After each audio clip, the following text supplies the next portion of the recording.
Hi, Christina. It's great to connect with you today. I was really excited to speak with you, especially since your former NYU law admissions. I'm sure everyone wants to know what it was like working there. But first, just tell us a little bit about how you got into it, what your experience was like there. Hey, wonderful. Very nice to talk to you, Steve. I was at NYU Law a few years ago from 2015 to 2017 as Assistant Director of JD Admissions. And prior to that, I did read files for Harvard Law School JD Admissions program. But in my experience with NYU, certainly, there was attention to test scores for sure and grades, but, a good personal statement went a long way. Really knowing why you wanted to go to law school also went a long way. But, there are a number of soft factors that go into it as well, in terms of recruiting a diverse class that's representative of the country and the world. Certainly we'd look to round out, sometimes there are non-traditional applicants or students who had a particular niche interest in a particular area of law. Well, that's great. So you're saying the soft factors do matter, of course. It's not just the LSAT score and the GPA. What are some things you typically see among strong applicants in terms of their personal statements or diversity statements, addenda? What stands out to you? Sure. So, I'll start first with the personal statement because that is, essentially the most important part of the application besides the LSAT and the GPA. But at the end of the day, the personal statement should really be a reflection of who you are. What I would always tell applicants or prospective students is that it should sound like you. So it doesn't have to be particularly flowery language, but it should be a little bit more formal, and it should highlight an experience or two that you feel is really essential to your story so far. A lot of law schools limit the personal statement to 2 or 3 pages, which is pretty typical. So in that time, it might be good to tell a couple anecdotes. Sometimes people would talk certainly about their backgrounds. Sometimes they would talk about what their future would look like or some sort of essential story. And at the end of the day, when I read files, there were so many different stories. And that's what I really took from it. You're not going to sound like someone else. I know this is one of the most intimidating parts of the process. But at the end of the day, have someone look it over and say whether it sounds like you as a person and whether it gets across why law school makes sense at this point in time for you.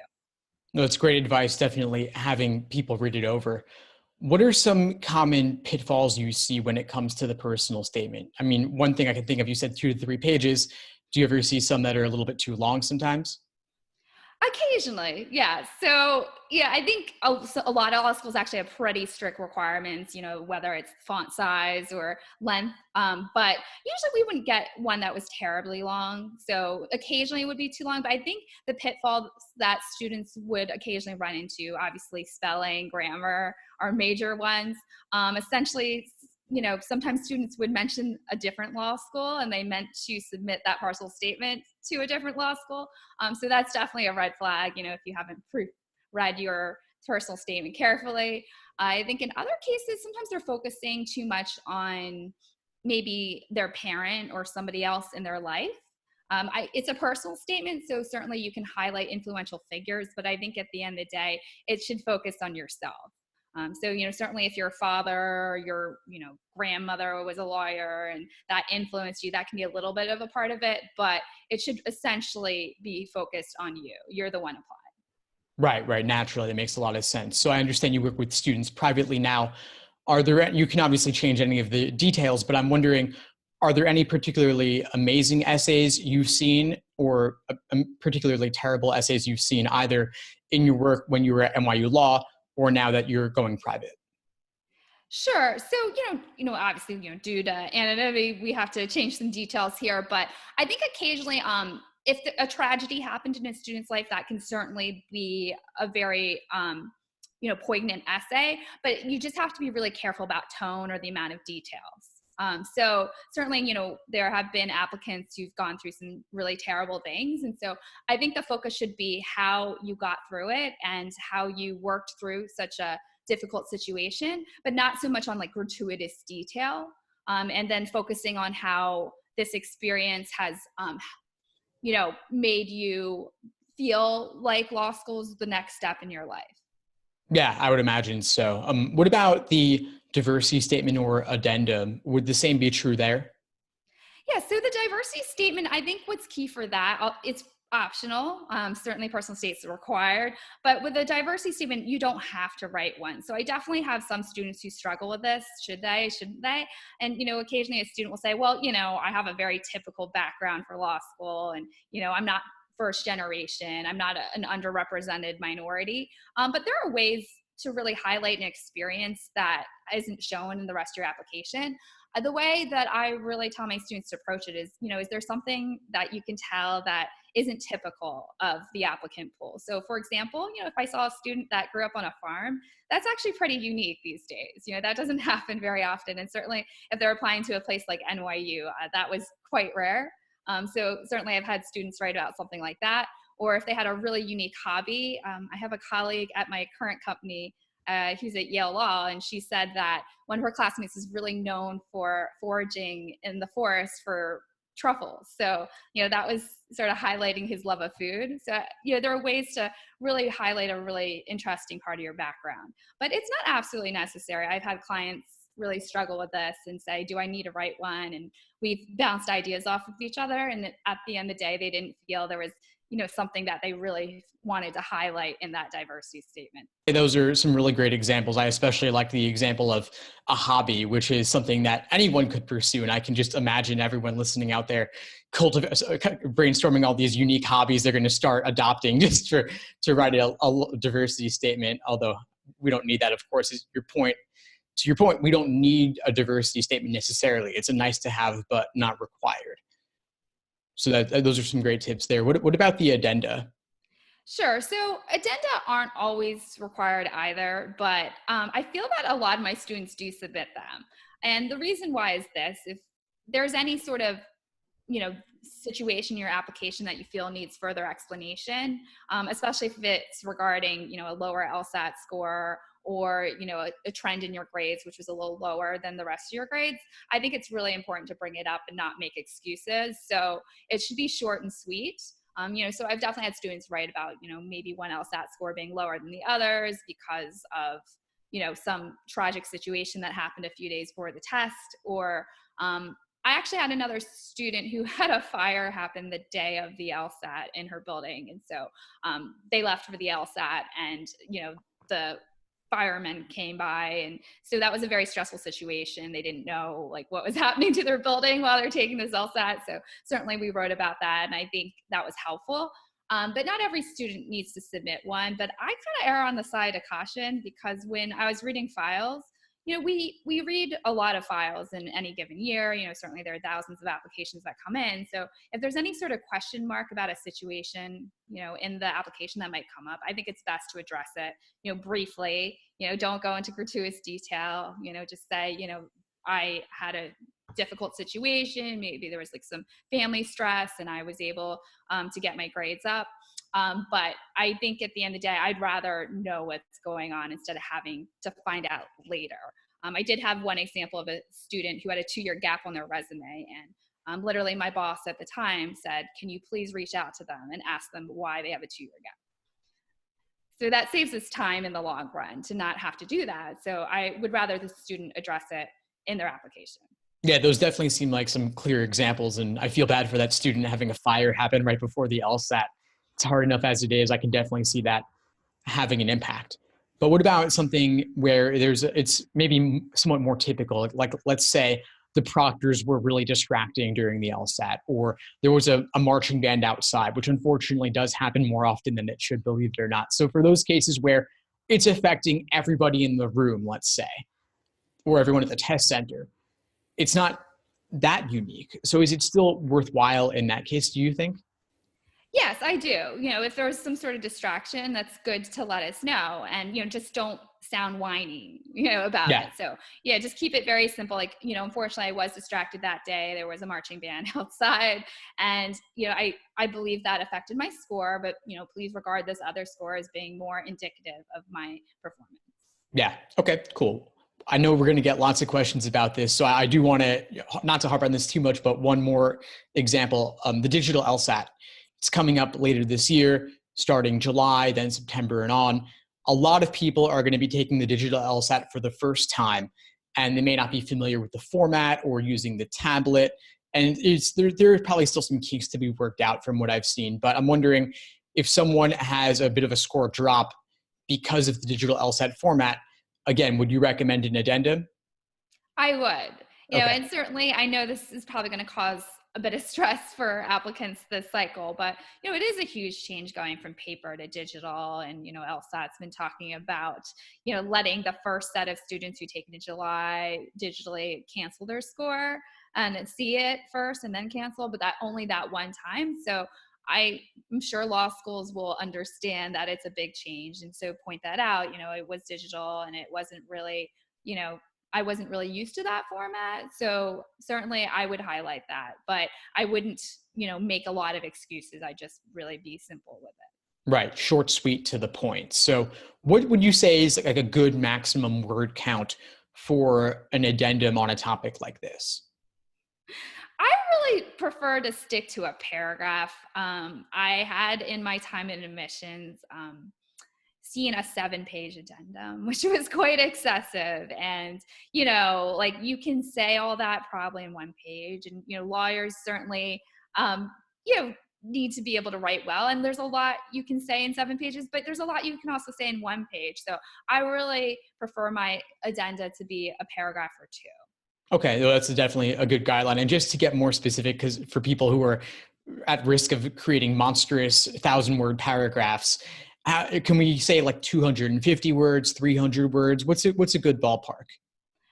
It really depends on the student. I have worked with clients who had very non-traditional backgrounds. They need to explain their educational history. So literally that would be a page, but we did need a page to talk about all the different situations and address every single potential point that an admissions officer would wonder about. But if it's something as simple as, oh, okay, I didn't do well in LSAT the day, like really just like 200 words would be fine. Okay, well, thank you for that. Definitely good to have something concrete there, and people will have to limit themselves one way or another. So that's good.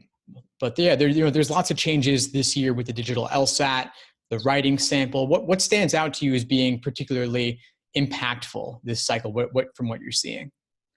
Well, the digital LSAT is huge. Back when I took the LSAT, it was course paper and it was only offered 4 times a year. But then the fact that the LSAT's also being offered 9 times next cycle, that's pretty incredible. It gives students a lot more options and not feel as much pressure to take a particular exam, which I did feel when I took it. It was only offered every 3 months. So this is better for students in the long run. But with the digital, it remains to be seen exactly how it will impact students. Maybe it's better, but I think some students naturally will prefer the paper.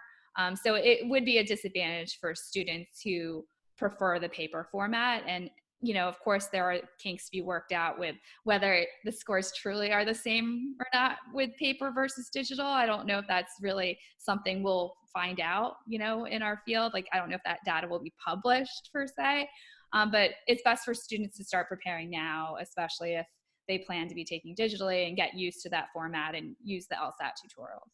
Yeah, definitely. I think familiarization and practice is really good. LSAC has offered a free tool on their website, familiar.lsac.org, and it's kind of clunky and very 1980s-esque, but it's something. So that's all you got for now. But I'm wondering, in terms of the LSAC being offered more frequently, how does that affect timing in this cycle? Like this cycle, we have people applying with January LSAT scores and March LSAT scores for the same cycle. What do you think are the pros and cons? Do you think it's okay to apply that late with a January or March score, or should people wait until next cycle? Sure. So I'm the feeling that they should probably wait, especially with March. I don't think vast majority of law schools would take March. Like, what is your thought on that? I feel like that probably wouldn't happen. Well, I think maybe some do, maybe some don't. I do think more schools are taking March scores than would have taken even February scores a couple of years back. But I'm wondering, just in terms of, even if they'll take the score, is it still worth applying, or is scholarship money kind of dried up, or are odds lower? So I'm just wondering, if someone really feels like they want to get it over with already and apply, would you still caution them to wait? Yeah, my feeling generally is that I prefer my clients to apply by January. So I think with waiting till taking the January LSAT, you're not going to get your score out till mid-February, which is a significant disadvantage. There are a lot of law schools that are due in February, such as NYU and Columbia and Yale. And, waiting until the very end to have your application be complete with the final LSAT is disadvantage because, there's more scholarship money earlier on. It's rolling admissions. And so a lot of these schools have been giving out offers since the fall. So I would really rather my clients wait till the next cycle if they're going to retake the LSAT in January, March. But, certainly for a student who's really aiming for maybe not the top 50 schools, that might not be as big of a disadvantage. Yeah, that makes a lot of sense. If someone has competing priorities and other obligations, maybe they do need have a pressing life reason to apply. And if it's a lower tier school where it's not as competitive, maybe it's not that big a deal.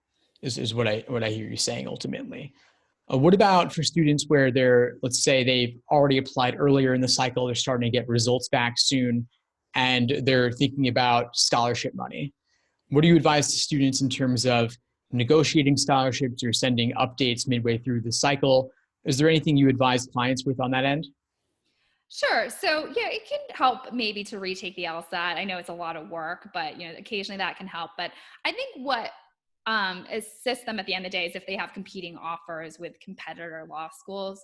So in my experience, it matters more if the law school that has given you money is closely ranked to the law school you're trying to negotiate with. Because they're not really going to look at schools significantly below them in rank and feel that offer is comparable. So they're really aiming to get better yield. So I do think, if you have updates and show deep interest, you can certainly send, an updated transcript if you're still in school or an updated LSAT. But I think at the end of the day with the yield, it really kind of depends on what the school's trying to do with their enrollment. Like each school kind of has their own goals. Maybe one year, like a school's a little short on a certain region of the country, or, maybe there are more females than males in the class and they might want more males. So I do think that does factor into the decision.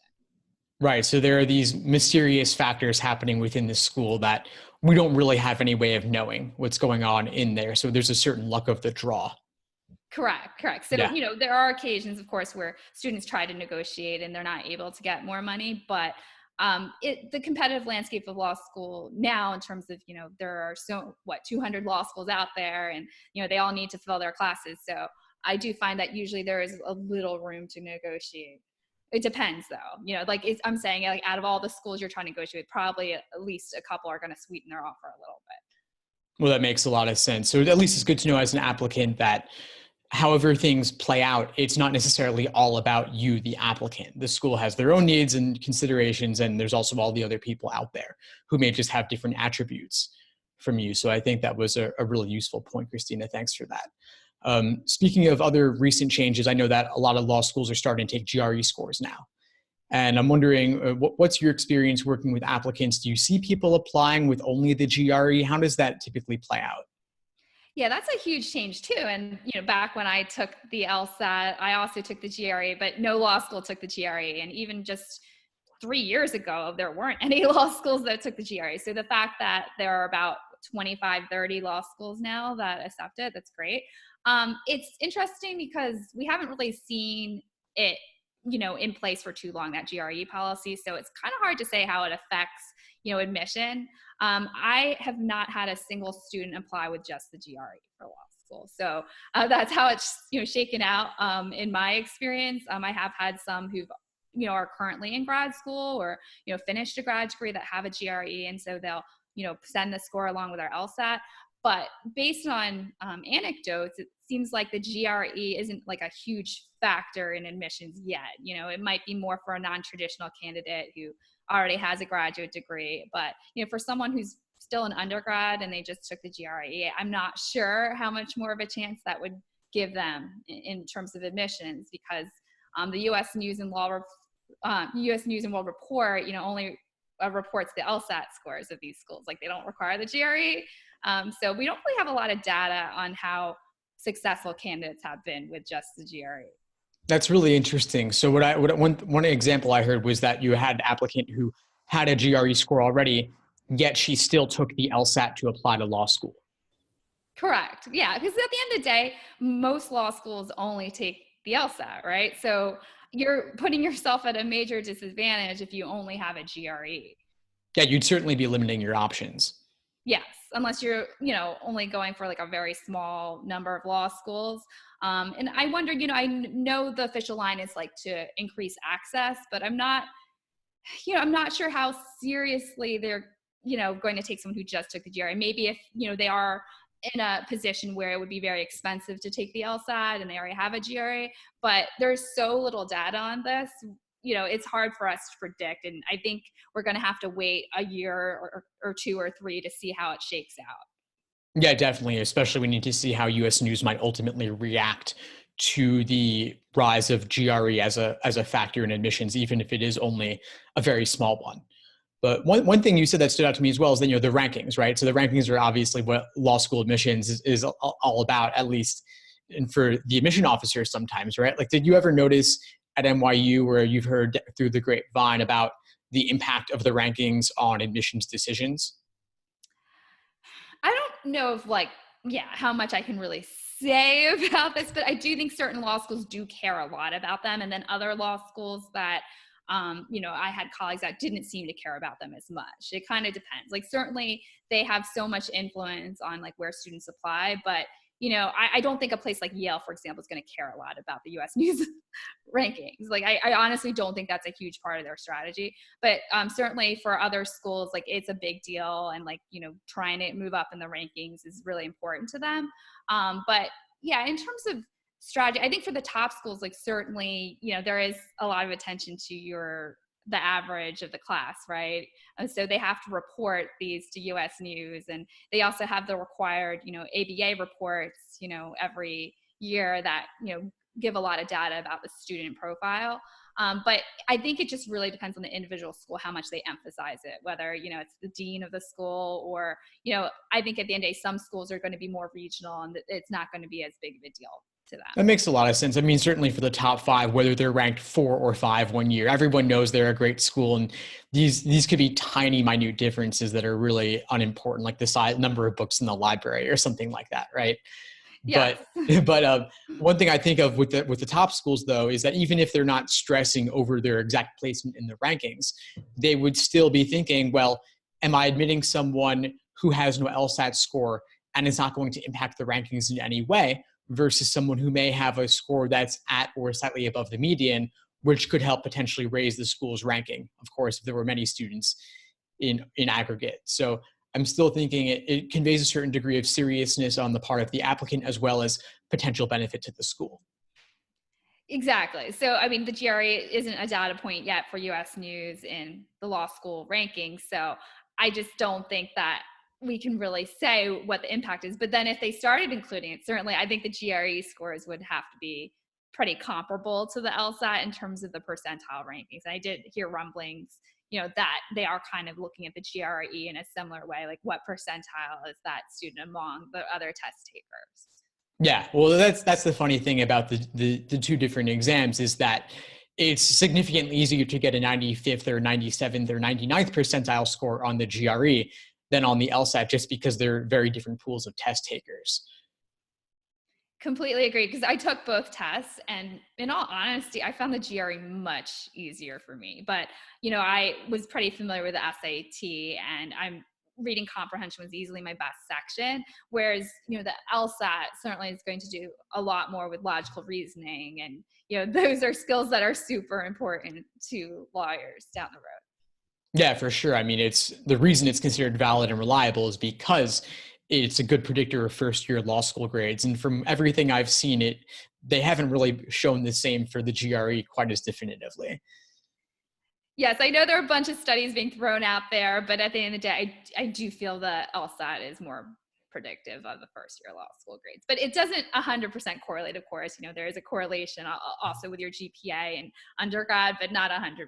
No, we're close. So I think it was always a little bit of a surprise, like who ended up ranked top in the class each year based on like what we saw with their LSAT and their grades, because it wasn't 100%, correlated for sure. No, for sure. There are so many other things in terms of your work ethic, other obligations, and then just the competition within your class and how you adjust to law school.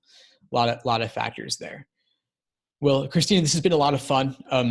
Any final words of wisdom or anything to share with prospective applicants as they get ready to submit their law school applications?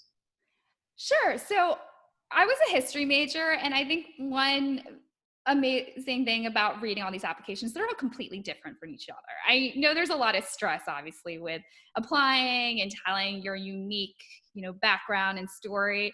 But each component should really highlight a different part of yourself. And so I tell my students to think about each section as like a chapter, right? So the personal statement highlights a certain chapter. If you have a diversity statement, that highlights a chapter. Your recommendations, which you don't necessarily always see, tell a little different side of you. So all together, it should make sense. Okay, so it should kind of feel complete, like from beginning to end, there's this life component and you're highlighting different things. So try to avoid being repetitive. We read these applications, in one sitting. We don't, read half of it and then finish the other half later. We want to read it in one go and get that complete overview. So think of it that way. Like, don't repeat yourself. Like, sometimes applicants want to really highlight a part of the background, but if you already mentioned it in a different way, like 3 different times, that's not really useful.